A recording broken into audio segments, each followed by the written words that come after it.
All right, good morning, Queensland.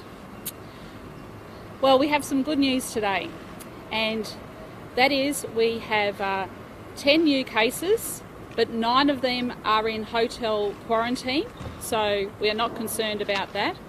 And we have 1 community-acquired case, but is linked to one of the known clusters. So that is fantastic news. As I said yesterday, we are looking at 2 preconditions before we can lift the lockdown. Those 2 preconditions is that there needed to be no unlinked community transmission, and the second was high testing rates. Well, I can also thank Queenslanders because Queenslanders have come out in their thousands to be tested. Thank you, thank you, thank you. There have been 34,711 tests, another record. So that is good news for Queensland, and Easter is good to go. So, in further good news, after discussions with Dr. Young and Police Commissioner and Deputy Police Commissioner, the lockdown will be lifted from 12 noon today. I understand a lot of families in the Greater Brisbane have made plans, and the last thing we want to see are accidents on our roads at 5 p.m. this afternoon into the evening. So, if you have plans, the lockdown is lifted from 12 noon today, and I encourage people to take care on the roads. Please be safe and enjoy your time away with family and friends. Now, in addition, there will be some restrictions that will remain in place for the rest of Queensland, for all of Queensland. And let me just take you through some of those, and Dr. Young will go into some more detail. So for the next 2 weeks, from 12 noon today until Thursday the 15th of April, all Queenslanders will be required to carry a mask when they leave their home. We will also ask you to wear those masks in indoor spaces such as shopping centres and supermarkets, indoor workplaces, public transport. Anyone attending food or beverage establishments, so if you're out there going to a restaurant or cafe or a pub, you must be seated.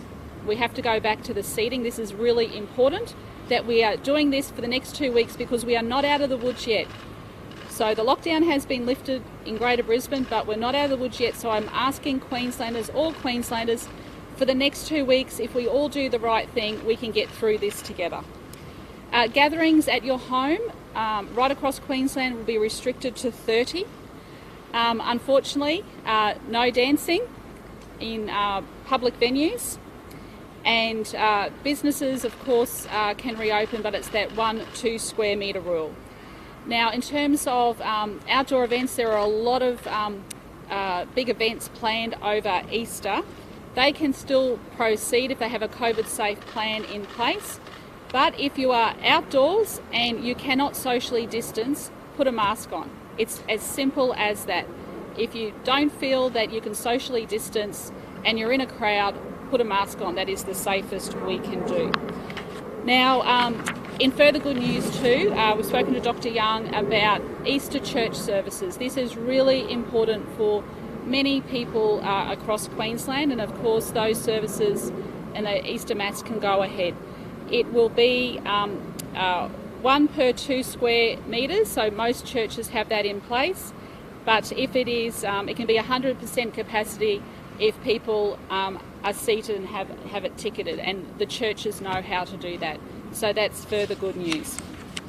I do want to just mention again that we now have total active cases in our hospitals is 82. The numbers from overseas in our hospitals is now 68. So that's return travellers coming back. And like I said, that is a real risk for us because I think we are the highest state in the nation at the moment with the most number of active cases in our hospitals that have returned travellers from overseas. So in light of that, I've written to the Prime Minister to ask for another further extension to the end of April in terms of reducing our capacity of return travellers. So I'm quite sure that the Prime Minister will give that due consideration. And in terms of vaccinations, we've done 7,596 vaccinations yesterday. Like I said, We give out our figures every day, and it'd be great to see the Commonwealth do exactly the same. Transparency here.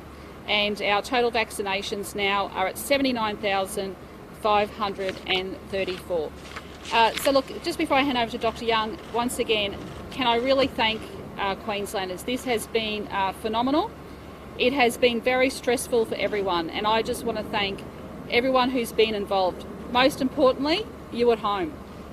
People of this state have really stepped up, and people in Greater Brisbane have honestly listened to everything that we have asked of them, and I cannot be more proud than today to see the great efforts of everybody. Secondly, can I say to the businesses out there, I know that has been tough as well. These are tough decisions. These are not easy decisions. And don't think for one moment that I don't think of all of those consequences when we are doing this. But the consequences of not acting are far worse. And like I said, you only have to see what's happening around the world. I saw in France today, they're going back into a lockdown. Schools are being closed again. I think that's their fourth wave. There's a fourth wave happening in the US. We don't want to see that here. I don't want to see that here. The consequences would be diabolical. Now, in further good news too, I'm hearing that the Gold Coast Airport had a record day yesterday with since the number of people coming into the Gold Coast. I understand Cairns Airport is doing well as well. So look, we are expecting a very good Easter, and we welcome, we're lifting that Greater Brisbane as being a hotspot, and I'm asking all other leaders across the country to consider doing the same as well. But if you are coming to Queensland, you'll have to abide by these restrictions in terms of mask wearing, just as the same as everybody else. And really, when you think about it, it's a small thing to do, but it means that we can go out, support our businesses, support our tourism industry, and spend time with our loved ones, which is, a really special time of the year. So look, I'll hand over to Dr. Young, and then the Deputy Premier, our Deputy Commissioner, and then of course we're happy to take questions after that. Thank you. So this is very encouraging news. We only had one community-acquired case overnight in Queensland, and that was the perfect case, if I could describe it as that. This was one of those participants in that party that happened at Byron Bay. So when the person came back to Queensland, they went into quarantine and they were tested on Monday night, and they were negative on Monday night. Then they were tested again Wednesday morning when they were positive. So they have been in quarantine during their infectious period, so at no risk at all. So definitely a linked case, but also that additional bonus that they were in quarantine. And that was our one community-acquired case. And the reason I can be reasonably confident that we're managing these two outbreaks is the amount of testing. The amount of testing over the last 48 hours has been astronomical. Thank you to every single person who's come forward. I know it takes time. I know there are queues, so thank you for doing that. And because of that, we can be reasonably confident that we don't have other chains of transmission happening out there in the community. But for the next 14 days, we will need to continue that testing. So please keep coming forward if you have any symptoms at all, or if you've been to one of those 118 exposure sites that are up on our website. If you've been to one of those, please make sure you continue to come forward so we find the first case, and we can then manage it so quickly like we did with this second cluster. That nurse was fantastic. She was the first case. She came forward. We got on top of it really quickly due to her work and due to the work of Queenslanders. So now we can be talking about lifting those lockdown restrictions and going to a reduced level of restrictions. Now we have to, unfortunately, keep those restrictions that have been in place for the rest of Queensland in place for the next 14 days because we're not completely cleared yet. We think we can manage it with those restrictions and with the response that we've seen from Queenslanders, but it doesn't mean the outbreak's over. It just means that I don't believe we need the lockdown to manage this outbreak going forward. We can use those other restrictions and the response that Queenslanders have put in. So this is really, really important. So over the next 14 days, if everyone in Queensland can do the required processes, the required response, which is wearing masks, always indoors, unless you're in your own home or you're at work and you can socially distance because you're in your own office or you're in an area where you can socially distance. Or, of course, if you're in your own car and there's no one else other than your family in the car. So you do need to, but everyone knows brilliantly what to do. You need to use some common sense. So it's indoors unless you're in a situation by yourself or you're sitting down to eat or drink. Once you sit down to eat or drink, or you're under the age of 12, although I must admit I've seen a lot of kids out there wearing masks, which is great to see. They don't need to, but if they would like to and they can do it, then why not? It's a great thing to teach our kids going forward. So mask wearing is really important. Outdoors, it's great to see. I think everyone's got a mask on except us two. It's great to see everyone wearing masks outside. But if you're by yourself outside, you're at the beach, you don't need to. Of course, if you're strenuously exercising, you don't need to wear a mask. I don't want people to compromise their health by wearing a mask. That would be illogical. So strenuous exercising outdoors or indoors in a gym, for instance, you don't need to wear a mask. So please do use some common sense, which is what I've been seeing happening. So that's first, that's masks. Then secondly, please only have a maximum of 30 people in your own private residence because we know that's where transmission first happens. So if we do have a case, we know that that's where we'll see it transmit. We saw it with that party down at Byron Bay. Those 11 people, they were in an Airbnb, so a private residence, and now all of them, virtually all of them, have become infected. So we know that private residents are at risk. So maximum of 30 people in a private residence, and make sure you know who they are so that if you do have a case, we can come to you and contact trace all of those people very, very rapidly because we know this virus transmits rapidly in many cases. So that's really important. Then the other one is that we need to keep our most vulnerable safe. When the vaccine has not yet been rolled out for long enough to our aged care facilities, and we know to not enough of them. So that means aged care facilities, disability care facilities, our hospitals and our prisons need to, for the next fortnight, only have end-of-life visitors. They can't have other visitors, which I know is very, very difficult over this Easter period.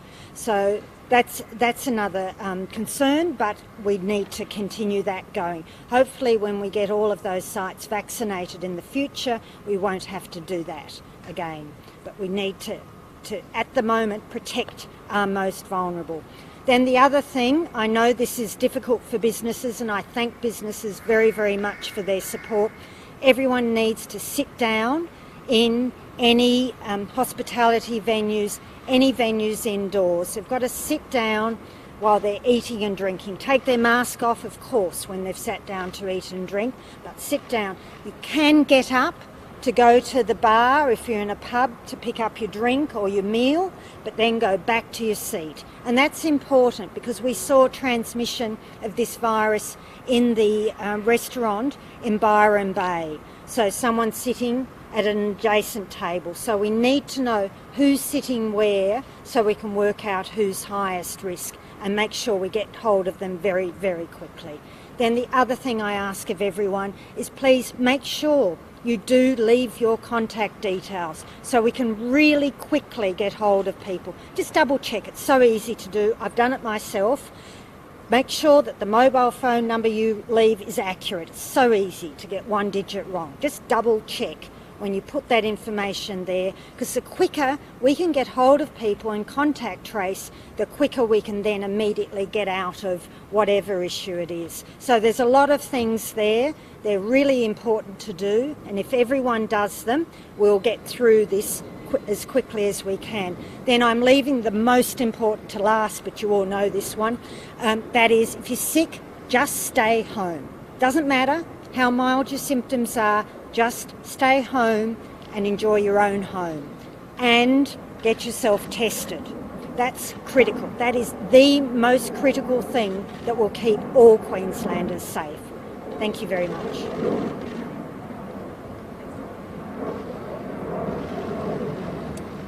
Well, good morning. Today's result is just about as good as you could have hoped for on day 3 of the lockdown, to have just one case, but a case that was already identified as a close contact and in quarantine. That's a very, very good result. And to every Queenslander who got tested, every Queenslander who has been isolating, to every Queenslander who put a mask on, thank you very much.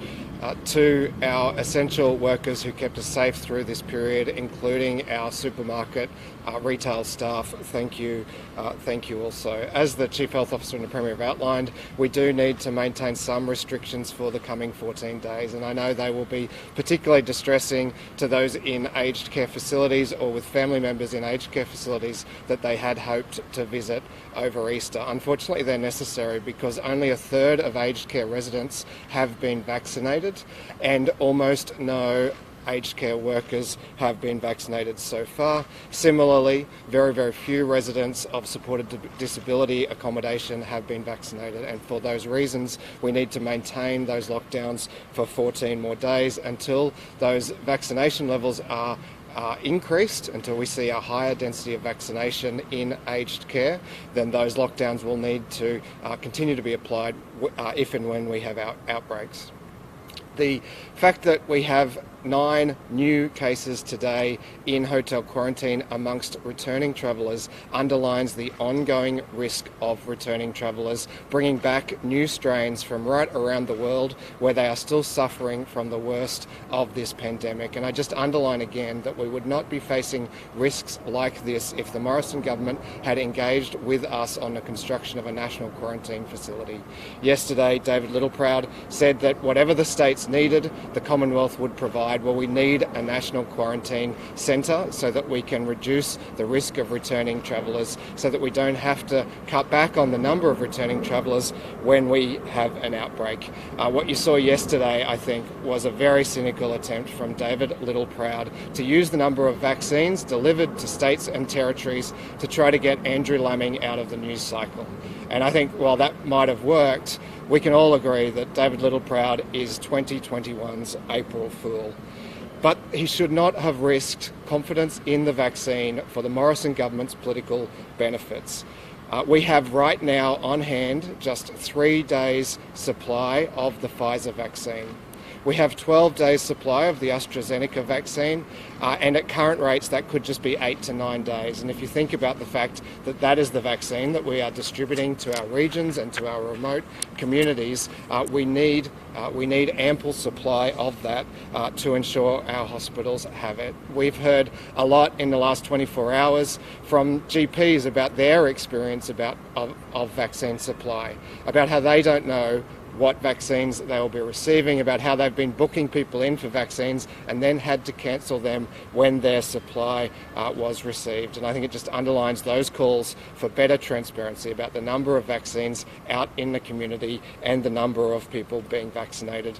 I want to finish on some really good news, and I want to thank Woolworths for coming to our assistance yesterday.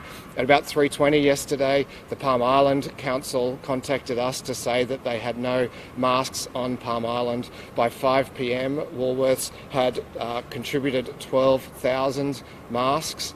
On their way to Palm Island, they should be arriving there this morning. Woolworths have also committed 60,000 masks to the Torres Strait Islands, and they're on their way there now. So I thank them very much for their support and assistance.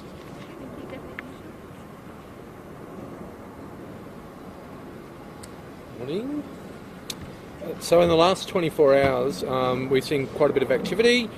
We've done 1,001 intercepts We've responded to 76 calls for service in relation to COVID matters. We've done 92, I should say, business inspections, and we've handed out 572 masks in our community across the state. Regrettably, this morning a young male was issued with a penalty infringement notice for failing to comply with a health direction that is not being out for a permitted purpose. In fact, was out for an unlawful purpose, so that person's been fined. And yesterday at Brookside Shopping Centre, a person, after being directed by police to wear a mask, has refused to do that. So that person has been issued with a notice to appear before the court. Can I just say that's been a mighty effort right across Queensland, and thank the community for their cooperation with this and allowing us to get to this point where we can see these restrictions relaxed. But can I also ask the community to replicate that mighty effort on our roads this weekend? With the lifting of the restrictions, we know that people will want to take advantage of that and start to travel. We expect high volumes of traffic across the state. Traditionally, Easter is a very high-risk period for us. We do not want to lose one person on our roads this weekend over Easter. We do not want to see that. So please, please abide by the road regulations. Be patient when you're out there. There's likely to be congestion. Don't rush to get where you need to go, and work with us. And you can expect police to be out there enforcing the law. Thank you. The earlier time of midday, is that just to allow people to get away so there's not that peak hour rush? Well, the advice from Dr Young is that we can lift it from 12 o'clock. She's satisfied with that testing results and the fact that we have that linked community case. But of course, you know, the police also provided advice as well, and that 12 o'clock does allow people to safely commute on our roads rather than leaving it till later this evening. So I ask everyone to please look out for one another on the roads. Take your time.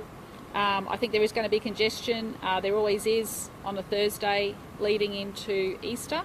So please be safe. What are the caps on weddings and funerals? Sorry? What are the caps on weddings and funerals? 20? Back to normal. Oh, back to normal. Oh, back to normal. Yeah, We're back to normal. hearing that of 200 QAS staff on the Gold Coast, only 70 have been vaccinated. Why, they're frontline workers, why would the number be so low? I'll have to find out about that, Lane, but as I said, like, our priority was that 1A category, which is the frontline health workers. They're rolling that out as quickly as they possibly can, and like you heard from the Deputy Premier, we have limited supply on hand. And do we know how many frontline workers in hospitals have been vaccinated? I can get Dr Young to answer that. Yep. There's a difference between frontline workers who are dealing with positive COVID cases and frontline workers looking after other cases. So the requirement that came in this morning is that anyone who is looking after a COVID case, whether in our quarantine hotels or our hospitals or our ambulances, must be vaccinated. Other frontline workers are in 1B and they'll get vaccinated as that rolls out over the next month.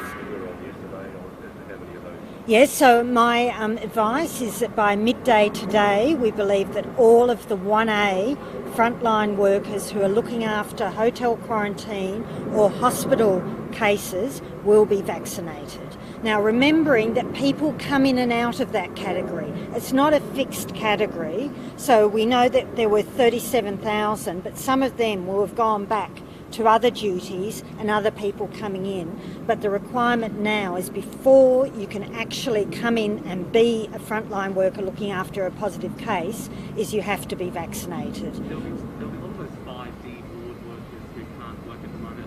Are you satisfied that that shortage won't be filled by unvaccinated workers?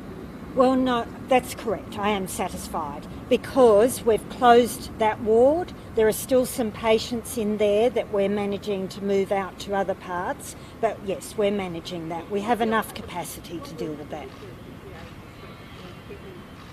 this still going to be a lockdown for much longer? How many patients of elective surgery still being cancelled? Right. They just have to work through and contact trace everyone who's potentially been in contact with those 2 particular patients, and also all of their staff that have been in contact with each other. It's a massive job, so it's really when they can get through that job. Why not be a bit more targeted in the statewide measures in terms of areas that have either had cases or suspected cases? Why do it statewide in areas like Longreach, which have never seen the case? It's a very, very sensible question. The reason is that people in Brisbane, after the lockdown, can go anywhere in the state. So then that risk goes with them. I think the risk is low, that's why I've advised that we can do this, but it is there, which is why I think that 2 weeks of restrictions across the whole state will keep our whole state safe.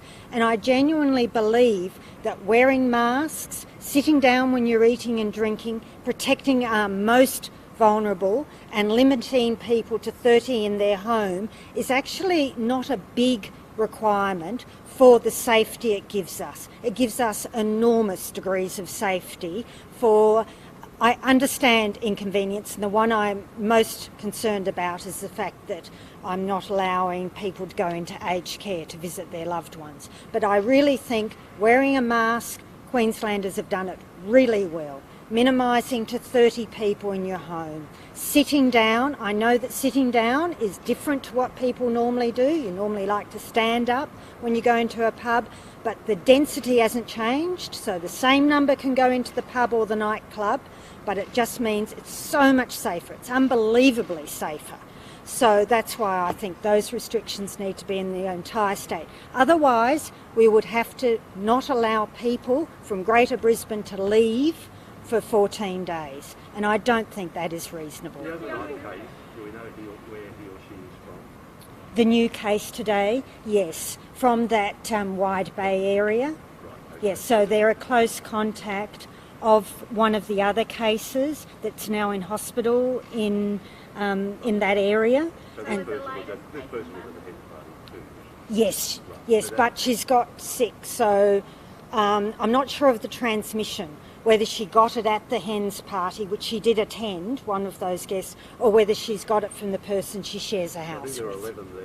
Yesterday, 7 were infected. That makes it 8. 8 infected. We had that case at Byron yesterday. How concerned are you about northern New South Wales? Well, I'm concerned, of course I'm concerned, except that my colleague down there, Dr. Kerry Chant, has put in very similar restrictions to what we are putting in here for all of Queensland. She has them in place for that whole northern New South Wales area. So that again, for the same reason I've done them here in Queensland, because of course we all talk and we've been talking every single day about what we're all going to do. I think having those similar restrictions will protect those people in northern New South Wales. Previously, genomic testing hasn't been enough to convince you that cases are linked in terms of opening borders with other states. Quite a few of the cases in this cluster have been linked only through genomic testing. Is that now enough to satisfy you? Cases are linked? It is for me because I can see where those transmissions have happened. I still don't have that direct link going back to the doctor who got infected at PA to those gentlemen in North Brisbane, but I can see how it's happened, and it happened quite a while ago. So I'm reasonably comfortable because of all the testing that's been done that we don't have other chains of transmission out there.